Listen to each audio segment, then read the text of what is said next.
denounced an unsightly university failure, and disowned by my relatives. Half a decade later, I encountered them at my sister's commencement party. "You're nothing but an ugly college dropout.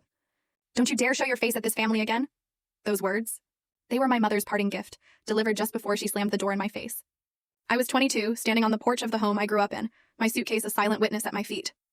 Through the living room window, I watched my younger sister Cassandra laugh with our parents, completely oblivious. Or maybe, just maybe, she didn't care. That was 5 years ago. My name is Athena, and I'm 27 now. Back then, I was the family embarrassment, the one who didn't measure up. Too plain, too ordinary, too much of a failure to deserve their love or support. Cassandra, on the other hand, was everything I wasn't. Beautiful, smart, driven, and, most importantly, their golden child. Growing up in Nashville, Tennessee, I learned early on that love in my family came with conditions. My parents, both successful business owners, had very specific expectations for their daughters. We were supposed to be beautiful, accomplished, perfect representations of their status. Cassandra fit that mold effortlessly. I did not. I remember the exact moment everything fell apart. I was in my 3rd year of college studying graphic design. I loved it. I absolutely loved creating art, working with colors and shapes, bringing ideas to life on a screen. But my parents hated it. They wanted me to study business or law, something prestigious they could brag about at their country club dinners. "Graphic design is for people who can't do real work," my father sneered when I told him my major. "You're wasting our money on this nonsense." My mother was worse.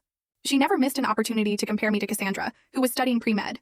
"Your sister is going to be a doctor." "What are you going to be? Someone who makes pretty pictures?" The criticism wore me down. Every phone call home became an interrogation.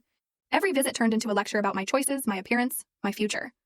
They made it crystal clear I was a disappointment. When I started struggling with depression and anxiety, they told me to stop being dramatic. When my grades slipped, they threatened to cut me off financially. I tried to push through, but the pressure became unbearable.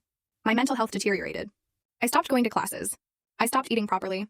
I stopped believing I was worth anything at all. And then, one particularly dark night, I made the decision to leave college. Not because I wanted to, but because I truly couldn't see any other way forward. When I told my parents, the explosion was immediate. My mother screamed at me for hours about how I'd embarrassed them, how I was throwing my life away, how I was too stupid to see what a mistake I was making. My father just looked at me with pure disgust and said I was no longer his daughter. Cassandra stood in the doorway, watching the full story video added in below.